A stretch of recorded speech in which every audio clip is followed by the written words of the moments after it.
Hello friends, রমাস cooking চ্যানেলে সবাইকে স্বাগত। আজকে নিয়ে এসেছি সুস্বাদু সুজির পরোটার রেসিপি। এটা খুবই সহজেই সকালের জলখাবারে বা রাতে বানিয়ে ফেলতে পারেন।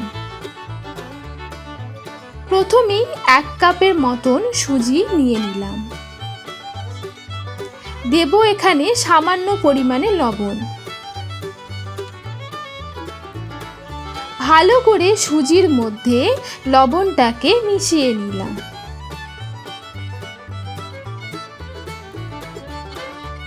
এরপর সুজির মধ্যে দিয়ে দিলাম 2 চামচের মতন রিফাইন্ড অয়েল।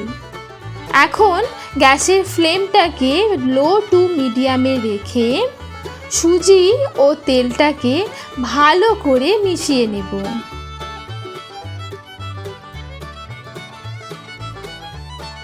তেল আর সুজি যখন খুব ভালোভাবে মিশে যাবে তখন 1 কাপের মতন জল দিয়ে দেব।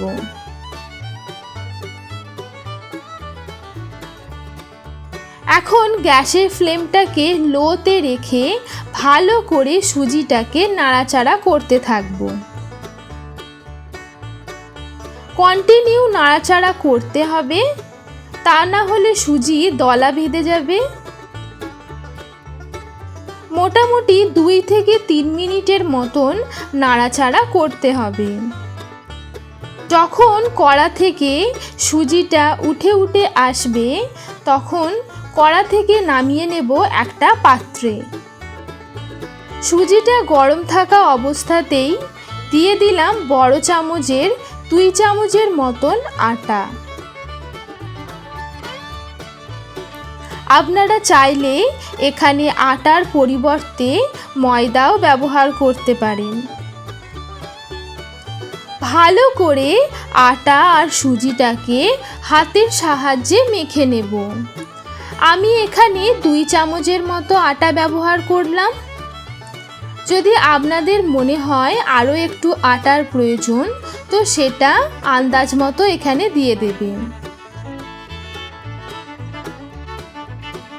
এইরকম নিত্য নতুন রেসিপি পেতে আমার চ্যানেলটিকে অবশ্যই সাবস্ক্রাইব করবেন। ভালো করে সুজির ডোটাকে মুধে নেব। সুজির ডোটা রেডি করতে আমার 4 মিনিটের মতন সময় লেগেছে। সুজির ডোটা ঠিক এই রকম মসৃণ হবে।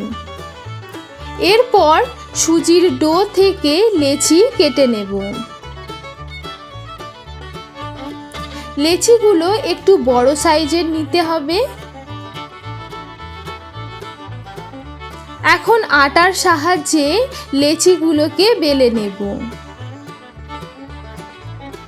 চারিদিকটা সমান করে বেলে নিতে হবে।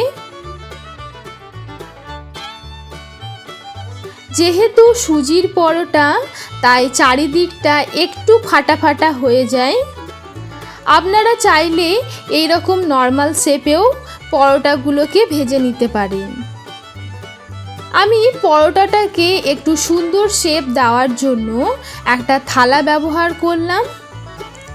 থালার সাহায্যে চারিদিকটাকে হাতের সাহায্যে কেটে নেব।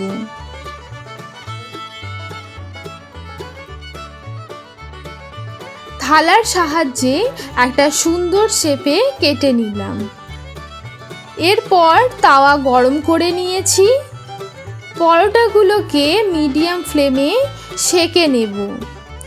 1 পিঠ ভালো করে সেঁকা হয়ে গেলে তবেই অপর পিঠটা উল্টাবো।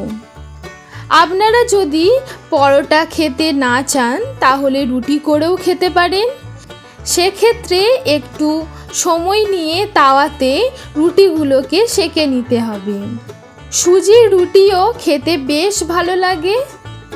এখন পরোটাতে অয়েল ব্রাশ করে নেব।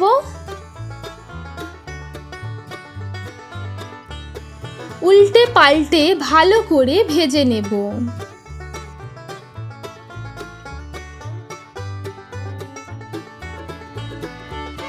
গরম গরম সার্ভ করুন আলুর তরকারি ও আচারের সঙ্গে। আজকের রেসিপি যদি আপনাদের ভালো লেগে থাকে তাহলে অবশ্যই লাইক কমেন্ট করবেন। আবারও ফিরে আসবো নতুন কোনো রেসিপি নিয়ে। ততক্ষণ পর্যন্ত ভালো থাকবেন, সুস্থ থাকবেন। থ্যাংক ইউ বন্ধুরা।